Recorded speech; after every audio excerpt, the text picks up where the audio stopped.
تبارک و تعالیٰ قرآن پاک میں ارشاد فرماتا ہے وَمَن يُعَظِّمْ شَعَائِرَ اللَّهِ فَإِنَّهَا مِن تَقْوَى الْقُلُوبِ، اور بے شک اللہ تبارک و تعالیٰ کی نشانوں کی تعظیم کرنا، توقیر کرنا، یہ دلوں کی پرہیزگاری میں سے ہے۔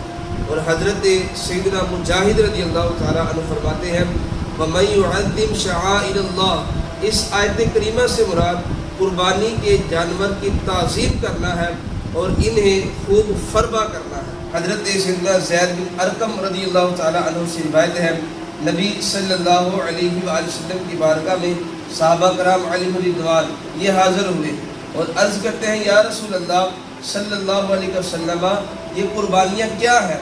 تو میرے آقا علیہ السلام نے ارشاد فرمایا تمہارے باپ ابراہیم علیہ السلام کی سنت ہے۔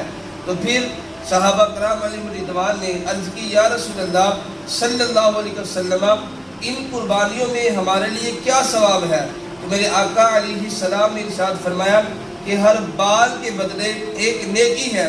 تو صحابہ کرام علیہم رضوان نے عرض کی کہ اون میں کیا ہے؟